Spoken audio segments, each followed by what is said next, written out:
नमस्कार दोस्तों, आपके अपने चैनल परी की कहानियां में आपका स्वागत है। हमारी आज की कहानी है तकदीर। यह कहानी हम पहले भी सुन चुके हैं। यह उसका दूसरा भाग है। पिछले भाग में हमने देखा कि श्वेता रोहन की माताजी से मिलने रेस्टोरेंट गई, लेकिन राहुल वहां नहीं आया। कुछ समय बाद ऑफिस से श्वेता को एक फोन आया। वह घबरा कर भागती हुई ऑफिस पहुंची। अब आगे सुनते हैं। श्वेता बहुत घबरा गई थी। पूरा शरीर पसीने से भीग गया था, मानो किसी ने बाल्टी भरकर उस पर पानी डाल दिया हो। तभी बॉस ने दोबारा उसका नाम लेते हुए श्वेता को कांग्रेचुलेट किया। श्वेता का प्रमोशन हुआ था। सब ताली बजाने लगे।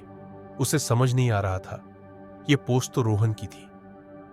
श्वेता ने उठकर सबका धन्यवाद किया, लेकिन वह हैरान थी कि ऐसा क्यों हुआ। ऐसा नहीं था कि वह यह पोस्ट डिजर्व नहीं करती थी, पर रोहन के होते हुए यह संभव नहीं था। तभी बॉस ने एक और अनाउंसमेंट किया कि रोहन ने कुछ पर्सनल मैटर के कारण रिजाइन कर दिया है। तभी रोहन रूम में एंटर होता है।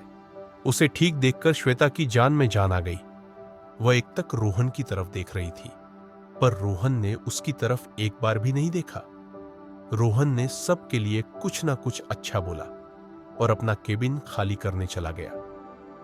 4 बज गए थे। श्वेता को घर के लिए निकलना था, लेकिन वह बार बार यही सोच रही थी कि आखिर क्या बात हुई। रोहन उसको इग्नोर क्यों कर रहा है। उसे कुछ समझ नहीं आया तो वह ठीक रोहन के सामने जाकर खड़ी हो गई। अब तो हद ही हो गई। रोहन उठा और वहां से चला गया। अब उसे कुछ कुछ तो समझ आ ही रहा था। वह भी घर के लिए चल दी कि अच्छा हुआ असलियत जल्दी पता चल गई। अगर वह सुबह मां को कुछ बता देती तो उसकी कितनी इंसल्ट होती। उसका दिल टूट चुका था। फिर भी घर पहुंचकर वह जल्दी जल्दी तैयार होने लगी। लड़के वाले आने ही वाले थे। उसे अब और कोई टेंशन नहीं चाहिए थी। मां भी बहुत खुश थी कि सुबह तो ये मना कर रही थी, अब चुपचाप तैयार हो गई। वह अपनी सोच में ही डूबी थी कि सनाया बोली, दीदी मां बाहर बुला रही है। श्वेता उठी और चल दी। बाहर जाकर उसने सबको नमस्ते की। तब सुनील की मां ने कहा, कितनी संस्कारी है, और अपने पास बैठा लिया। सुनील के पिता ने कहा, हमें लड़की बहुत पसंद है। सुनील भी उसकी तरफ एकटक देखे जा रहा था। सुनील के पिता ने कहा, आप श्वेता से भी एक बार पूछ लीजिए। तब श्वेता के पिता मोहनलाल ने कहा, भाई साहब, हमारे घर में तो हमारा फैसला ही आखिरी फैसला होता है। इसमें श्वेता से क्या पूछना है। इस बात पर सुनील के पिता ने कहा, यह तो आपके बहुत अच्छे संस्कार है, वरना आज के समय में तो लड़कियां मां बाप को बिना बताए ही शादी कर लेती है। हमें बहुत खुशी है कि आपके घर की बेटी हमारी बहू बनेगी। सुनील की निगाह अब भी श्वेता पर ही थी कि कब श्वेता उसकी तरफ देखेगी, पर श्वेता को तो होश ही नहीं था। उसकी तो आज दुनिया ही लुट गई थी। सुनील का सब्र अब बर्दाश्त से बाहर हो गया था। आज के जमाने में इतना संस्कारी होना कि एक बार निगाह उठाकर भी नहीं देखा। ऐसा भी नहीं था कि लड़की गवार हो, पढ़ी लिखी है, नौकरी करती है, क्या बात होगी। तो सुनील ने अपनी मां के कान में कहा, मुझे एक बार बात करनी है श्वेता से। तब मां बोली, भाई साहब, हमें तो श्वेता फोटो में ही पसंद आ गई थी और आपके परिवार की भी बहुत तारीफ सुनी हुई है। हमारी तरफ से रिश्ता पक्का है।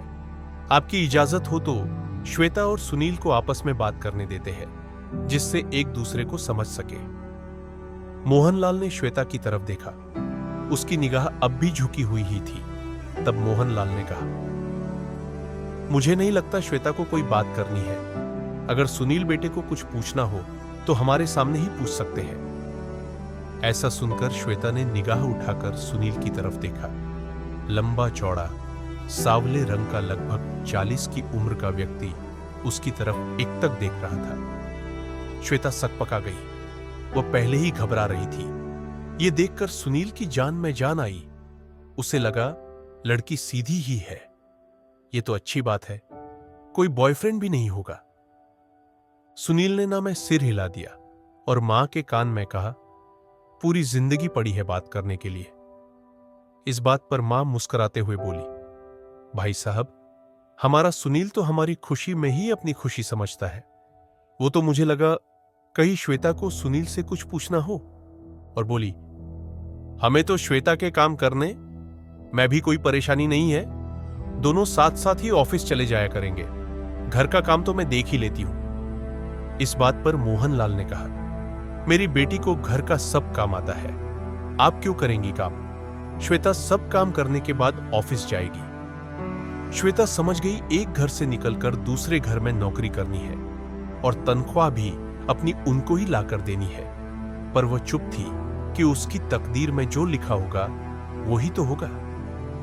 रिश्ता पक्का हो गया था। सुनील के पिता ने कहा, अब शादी की डेट फिक्स करके ही आपको खबर करेंगे। दोनों फैमिली बहुत खुश थी। जब सब चले गए तो श्वेता कपड़े बदलकर जल्दी जल्दी सामान समेटने लगी। सनाया और रूपाली तो समोसे और रसगुल्लों पर टूट पड़ी। मां भी बहुत खुश थी। उन्हें लग रहा था एक जिम्मेदारी तो निपटेगी। श्वेता रात का खाना बना रही थी, तभी फोन की घंटी बजी। मोहनलाल ने फोन उठाया। बुआ जी का फोन था। कुछ देर तक फोन पर बहस हुई, फिर वह फोन रखकर वह चुपचाप बैठ गया। घंटी की आवाज से श्वेता की मां भी पास आ गई थी। वह समझ गई क्या हुआ होगा। वह जोर से बोली, क्या इस बार भी लड़के वालों ने मना कर दिया? इस लड़की का नसीब कितना फूटा हुआ है कि 40 साल का लड़का, जिसकी तनख्वाह भी इससे कम है, वो भी इससे शादी नहीं करना चाहता। क्या किस्मत लेके पैदा हुई है तू, और ना जाने क्या क्या कोसती रही। वैसे तो यह पहली बार नहीं था। अब तक 11 लड़के देख चुके थे उसे, और सबने ना ही कहा था।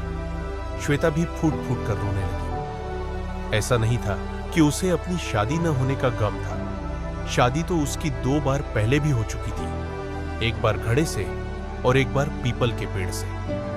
श्वेता के आंसू रुक ही नहीं रहे थे। उसे अपने आप पर ही शर्म आ रही थी। श्वेता को अब रोहन का ना आना भी पूरी तरह समझ में आ गया था। उसका मांगलिक दोष इतना भारी है कि उसकी जन्मपत्री देखने के बाद उससे कोई भी शादी नहीं करेगा। वह उठी और मां के पास जाकर रोते हुए बोली, मां, जब आपको पता है कि मेरी शादी नहीं होने वाली, तो आप मेरे कारण बार बार अपनी और पापा की इंसल्ट क्यों करवाते हो? मुझे नहीं करनी शादी। आप मुझे नौकरी करने दो। पापा से भी कहो प्लीज, मुझे माफ कर दे। मेरे कारण उनकी बेइज्जती होती है। ऐसा कहकर वह और जोर से रोने लगी। पापा उसके पास आकर बोले, रो मत बेटा, इसमें तेरी कोई गलती नहीं है। तुम तो बहुत आज्ञाकारी बिटिया हो। ये तो समाज ही ऐसा है। तुम्हें जो करना हो वह करो, मैं नहीं रोकूंगा, और उसके सिर पर हाथ रख दिया। तब श्वेता ने बताया, आज उसका प्रमोशन हुआ है और उसे बताने का समय ही नहीं मिला। तब पिताजी बोले, बिटिया, तेरी किस्मत खराब नहीं है। किस्मत उसकी खराब है जो मेरी बिटिया से शादी नहीं करना चाहता। सुबह उठकर श्वेता फिर अपने काम में लग गई और जल्दी जल्दी ऑफिस के लिए निकल गई। आज उसको ऑफिस में अपना अलग केबिन मिलना था। उसने मन में दृढ़ संकल्प ले लिया था कि उसे अब शादी के बारे में नहीं सोचना है, और उसे इतना आगे बढ़ना है कि सब उसके जैसा बनने की सोचे और मां पापा को भी उस पर गर्व हो। यदि आपको यह कहानी हृदय स्पर्शी लगे तो कृपया हमारे इस वीडियो को लाइक करें, अपने दोस्तों को भी शेयर करें तथा हमारे चैनल परी की कहानियां को सब्सक्राइब करें। हम इसी प्रकार आपके लिए और भी दिल को छू लेने वाली कहानियां रचते रहेंगे और आपको सुनाते रहेंगे। धन्यवाद।